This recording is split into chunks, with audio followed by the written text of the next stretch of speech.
Bismillahirrahmanirrahim. Assalamualaikum warahmatullahi wabarakatuh. Selamat pagi, salam sejahtera untuk kita semua. Tetap taati protokol kesehatan, menjaga jarak, physical distancing dan sebagainya dalam bentuk kebijakan pemerintah yang singkat itu PSBB. Perkenalkan, nama saya Fatanuddin dengan NIM 11833043, Prodi Manajemen Dakwah semester 5 kelas A. Dalam video ini bertujuan untuk memenuhi tugas kuliah. Saya akan mempresentasikan di scene berikutnya nanti PPT yang kemarin sudah kita buat tentang menganalisis dampak COVID-19 yang terjadi pada saat ini di Indonesia. Oke, lanjut di scene berikutnya ya.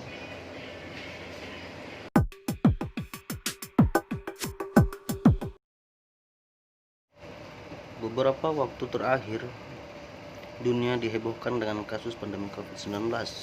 Banyak dampak yang timbul, baik positif maupun negatif di dalam kehidupan sehari-hari. Kalau kita lihat positifnya daripada masa pandemi ini, orang-orang dapat berkumpul dengan keluarganya. It's okay, bisa bekerja dari rumah bagi yang profesinya sebagai karyawan kantor, guru, dan pekerja formal lainnya. Akan tetapi perlu kita ingat bahwa setiap fenomena yang terjadi tentu ada positif dan negatif. Adapun dampak negatif yang amat terasa daripada masa ini ialah mengecilnya atau mengerucutnya lapangan pekerjaan, terkhusus bagi pekerja yang non formal. Banyak sekali terjadi pemecatan, pengurangan karyawan dan sebagainya ya. Artinya itu juga termasuk lawan daripada dampak positifnya tadi.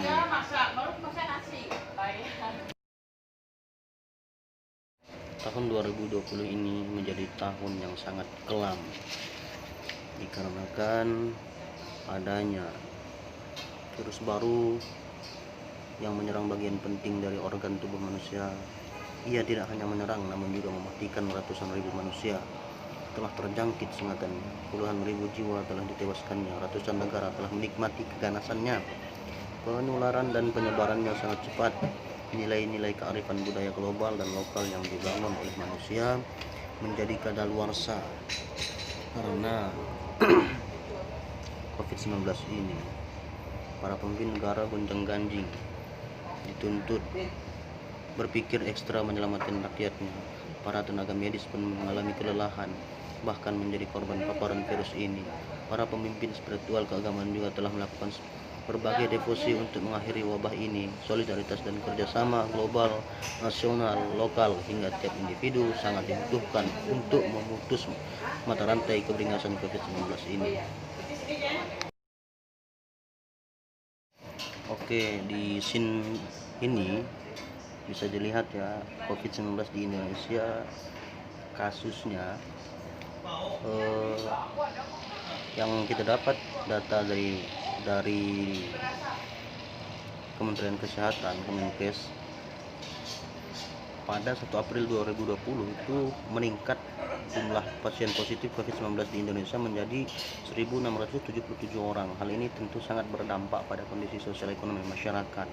Ya, makin banyak makin luas ya dampaknya ya. Pada masa COVID-19 ini memaksa seluruh orang untuk bekerja dari rumah, akan tetapi ini hanya berlaku bagi pegawai kantor menurut saya.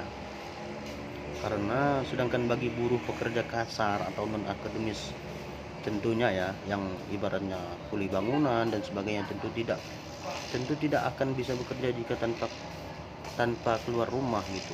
Jadi harus keluar rumah, harus bisa dapat mencari nafkah, mencari rezeki dan sebagainya.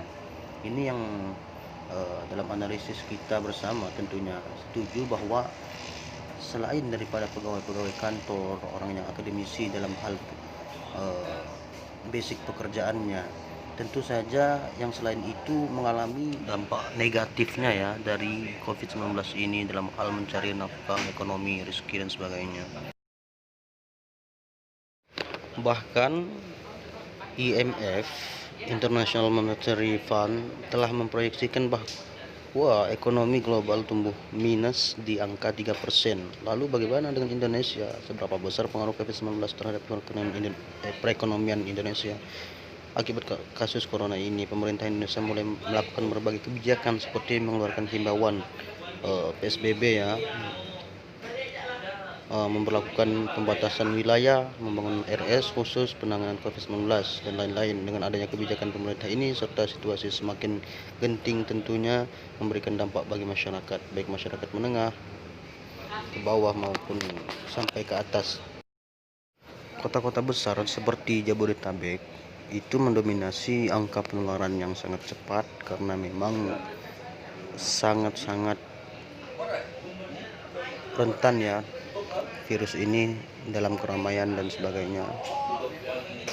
Permasalahan ekonomi juga sangat dirasakan karena memang mereka yang nomor satu urutan angka penularan, dan tentunya dampaknya juga sangat besar dirasakan oleh orang atau masyarakat yang berada di kota-kota besar. Pasar tutup dan sebagainya.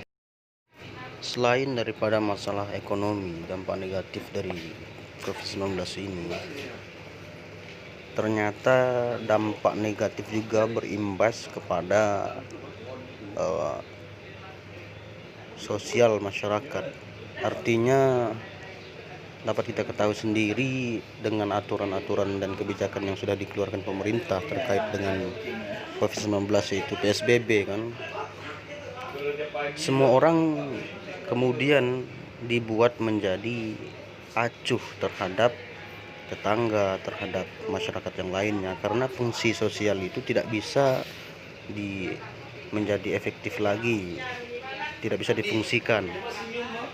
Kita ketahui sendiri bahwasanya manusia hidup digolongkan menjadi makhluk sosial dikarenakan saling membutuhkan dan tidak bisa hidup berdiri sendiri. Tetapi di masa ini orang-orang dipaksa untuk menjauhi dan tidak memfungsikan fungsi sosialnya, tolong menolong misalnya, yang sudah menjadi budaya Indonesia.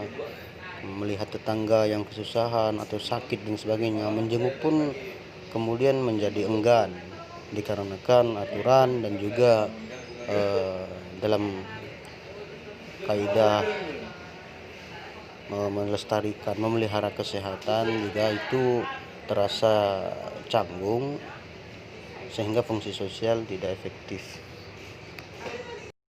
Berikut ada poin permasalahan yang terjadi ya di musim corona ini. Yang pertama ada kelangkaan barang, disorganisasi dan disfungsi sosial yang seperti yang saya sampaikan sebelumnya tadi. Kemudian ada tindakan kriminal, melemahnya sektor pariwisata, angka kemiskinan dan pengangguran meningkat. Dalam konflik atau permasalahan yang terjadi ada pada sektor sosial dan ekonomi masyarakat, tentunya tidak terlepas dari dampak yang disebabkan oleh pandemi COVID-19 ini, seperti yang kita rasakan saat ini, terlebih pada respon masyarakat terhadap kebijakan pemerintah yang kemudian tentunya menimbulkan gesekan di lapangan sehingga menimbulkan kontradiktif antara masyarakat. Banyak sekali permasalahan yang terjadi. Barang menjadi langka. Beberapa barang yang menjadi langka seperti masker, hand sanitizer, cairan pembunuh kuman, dan APBD. Barang-barang tersebut kini dijual dengan harga yang jauh lebih mahal. Ya, karena setiap kebutuhan itu meningkat, itu hukum ekonomi ya. Permintaan meningkat namun barang semakin menipis, maka harga itu akan melambung tinggi, ditekan gitu ya. Kemudian ada disorganisasi dan disfungsi sosial.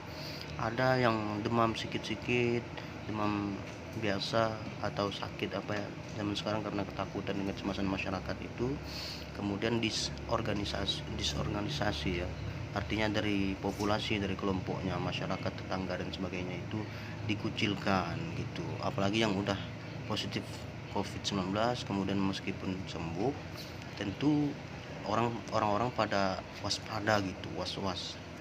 Kemudian disfungsi sosial juga, akhirnya orang-orang tidak mau saling tolong-menolong dikarenakan kecemasan dan ketakutan tadi. Itu hal yang terjadi di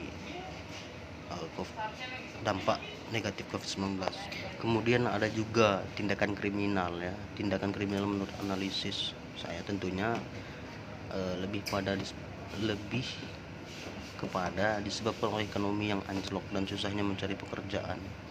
Kemudian banyak orang yang mencari jalan pintas. Iya, karena pernah saya mendengar kawan itu yang mengatakan kalau sudah sakit hidupnya, kawan-kawan tidak mau menolong begitu kan, karena tadi disfungsi sosial dan disorganisasi juga. Akhirnya orang-orang menjadi jalan pintas, mending saya nyuri aja deh katanya begitu, atau ngerampok atau begal dan sebagainya. Itu juga termasuk dampak negatif yang disebabkan oleh COVID-19 ini di sektor sosial dan ekonomi masyarakat. Baik kawan-kawan atau pemirsa yang menonton video saya ini, solusi daripada pandemi COVID-19 ini tentunya fleksibel ya, artinya relatif ada yang mencari solusi atau alternatif untuk membangun usaha mikro. Sekarang itu banyak orang yang jual bunga, orang yang buat akuarium, saya lihat di media sosial dan sebagainya, yang berpindah menjadi membuat usaha rumahan begitu, bisnis, artinya yang tidak banyak transaksi atau dalam keramaian begitu ya. Kemudian dan tentunya kita harus sama-sama saling menyokong, saling membantu dalam sosial masyarakat. Tetap harus kita fungsikan fungsi sosial kita, jangan terlalu cemas, jangan terlalu takut, karena kita juga harus saling mendukung agar perekonomian Indonesia tidak terlalu anjlok. Tetap melaksanakan protokol kesehatan, ciptakan lapangan kerja baru dalam masa seperti ini tentunya. Baik, itu saja tadi presentasi PowerPoint yang sudah kami kerjakan kemarin. Terima kasih untuk Bu Amalia Irfani Dahlan. Semoga sehat selalu keluarga dan sebagainya, kawan-kawan, seluruh dosen juga.